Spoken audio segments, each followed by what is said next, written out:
قربت کا ذریعہ بھی درود ہے۔ کون سا مومن ہوگا جس کو حضور کے دیدار کا شوق نہیں ہے؟ کثرت درود کی برکت یہ ہے کہ حضور کا دیدار نصیب ہوتا ہے۔ حضور کا دیدار نصیب ہو جائے تو بتاؤ اور کیا چاہیے؟ اللہ اکبر۔ فرمایا جو میرے اوپر ایک مرتبہ درود بھیجتا ہے اللہ اس پر 10 رحمتوں کا نزول فرماتا ہے۔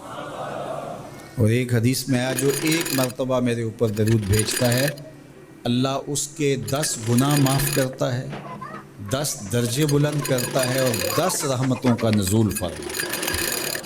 تو درود پڑھا حضور پہ کام اپنا بن رہا ہے۔ تو درود پڑھنے سے انسان کا باطن سنورتا ہے، اندر پاکیزگی نصیب ہوتی ہے، گناہ دھلتے ہیں، عیب دھلتے ہیں، پریشانیاں ختم ہوتی ہیں، مصیبتیں، آلام، مصائب، دکھ، ٹینشن، پریشانی جو کچھ بھی ہے یہ ختم ہوتا ہے اور درود پرسکون بنا دیتا ہے انسان۔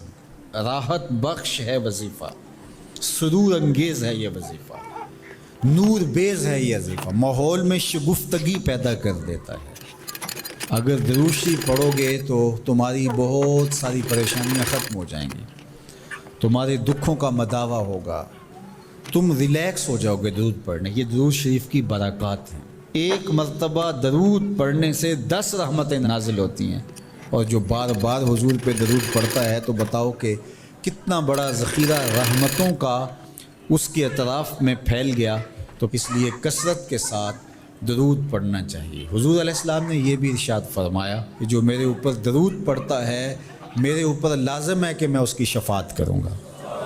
شفاعت رسول کے حصول کا ذریعہ درود بنتا ہے، چونکہ ہمارا آسرا ہی حضور کی شفاعت ہے۔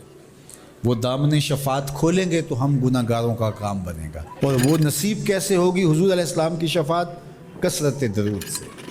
یہ بھی ارشاد فرمایا آقا کریم نے قیامت کے دن میرے سب سے زیادہ قریب وہ ہوگا جو کثرت کے ساتھ میرے اوپر درود پڑھنے والا۔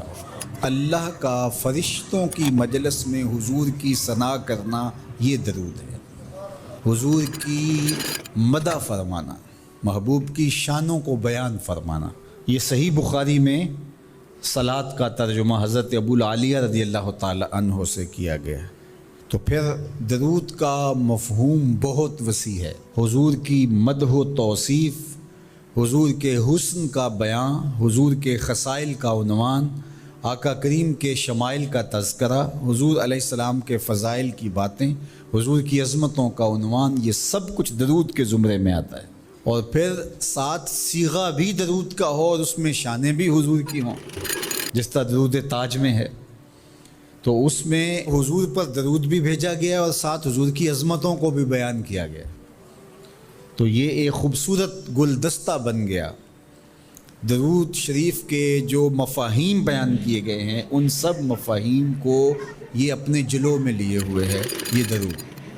تو کثرت کے ساتھ حضور علیہ السلام پر درود پڑھنے کی تلقین فرمائی گئی۔ حضرت ابی بن کعب رضی اللہ تعالیٰ عنہ فرماتے ہیں کہ آقا کریم نے ترغیب دی درود شریف پڑھنے کی، باقی امور اور عبادت، ذکر، فکر۔ تو میں نے عرض کی، ارشاد فرمائے کہ میں آپ پر کس مقدار میں درود پڑھوں، کتنا وقت، کتنا درود پڑھوں؟ تو آقا کریم نے فرمایا ماشیتا، جتنا تم چاہو۔ فرماتے ہیں میں نے کہا میں 4تھا حصہ درود پڑھوں گا، باقی 3 حصے دیگر عبادات اور دیگر وظائف، اذکار بجا لاؤں گا۔ فرمایا جس طرح تم چاہو، جو تمہاری مرضی، لیکن اگر درود کی مقدار کو بڑھا دو تو تمہارے لیے بہتر ہوگا۔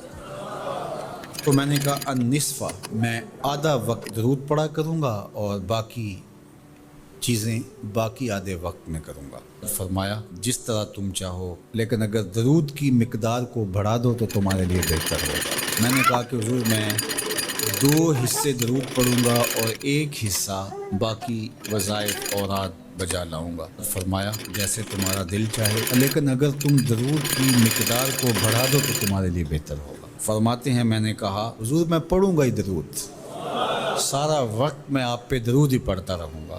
فرمایا پھر تمہارے سارے دکھ، تکلیف، اذیتیں، پریشانیاں، اس کے لیے یہ درود کفایت کرے گا اور تمہارے گناہوں کی مغفرت فرما دی جائے گی۔ تمہاری پریشانیاں، تمہاری اذیتیں، تمہارے دکھ دور موجود